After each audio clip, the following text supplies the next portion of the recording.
I want to use this mental health metaphor to help you understand the concept in this video. You've probably seen a magazine before. You may have picked it up and opened it and looked through it, and maybe the magazine you picked up was specific to your interests. Maybe it was a cooking magazine or a psychology magazine. But when you flip through the pages, you notice that there are ads in there too. There are topics that you don't care much about. You may not like some of the things in it, and sometimes it even seems that there are more ads than you would like there to be. For the most part, you probably just kept flipping, not paying much attention to the things you didn't like, and you certainly didn't feel the need to buy anything just because it was in there, right?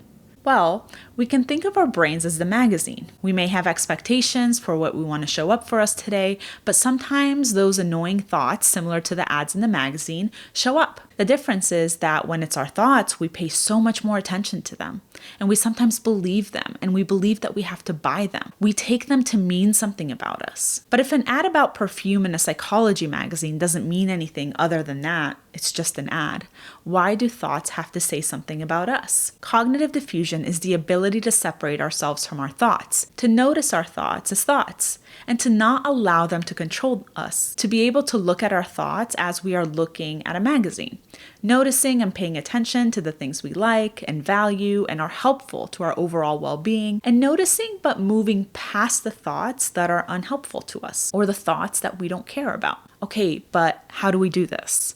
Today, I'm going to teach you one cognitive diffusion technique that has been so helpful for so many people that I've worked with, for myself, and for so many of you watching my videos on TikTok and Instagram. But I want to take you through an activity to show you exactly how it works. For the first part of the activity, I want you to take a few moments to tap into what you are thinking right now, any anxious thoughts that you might have, any overthinking thoughts that you might have. It could be something like, I suck, or this is boring.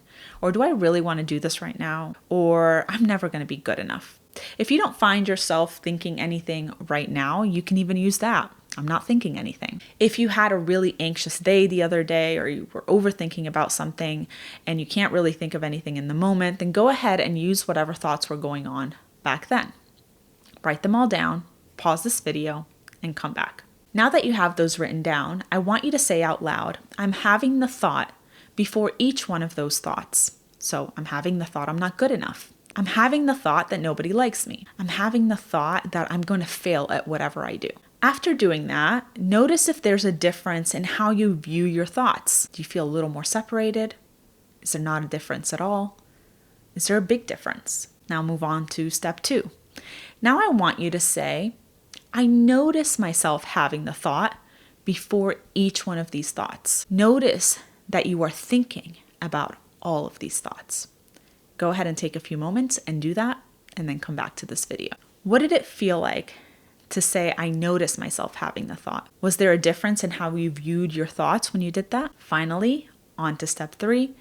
I want you to visualize the room or the area that you're sitting in watching this video, almost from a third-person perspective, sitting down or standing up.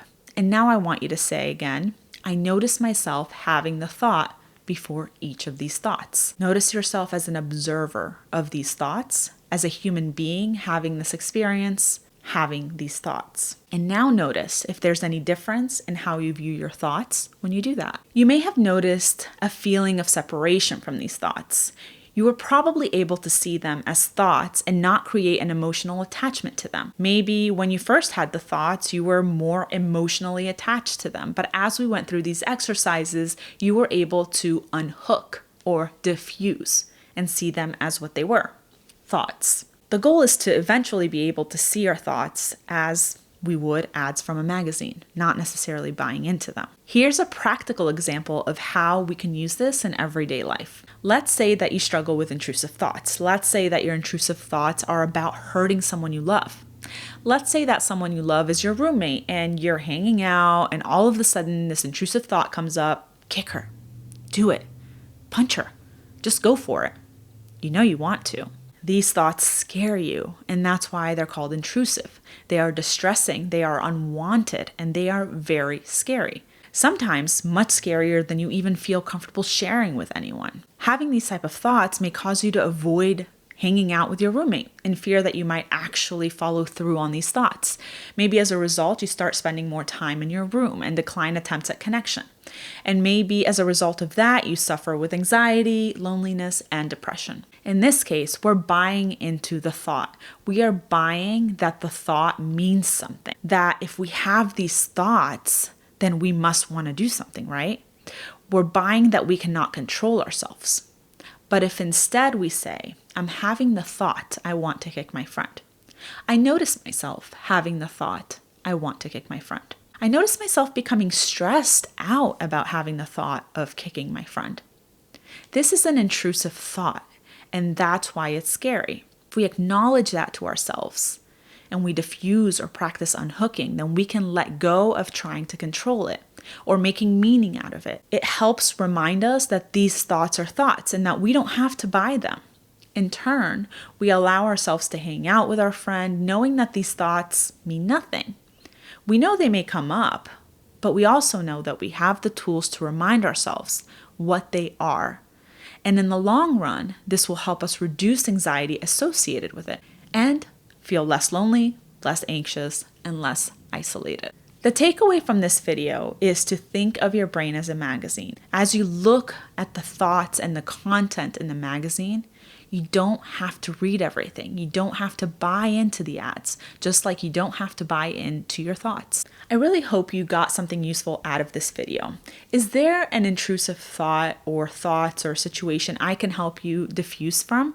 Write it in the comments below and I would be glad to take you through the process, just like I did with the example of the kicking the friend activity. If you found this video helpful and you want more videos like this, let me know, leave me a thumbs up and subscribe to my channel, and I will see you in the next video.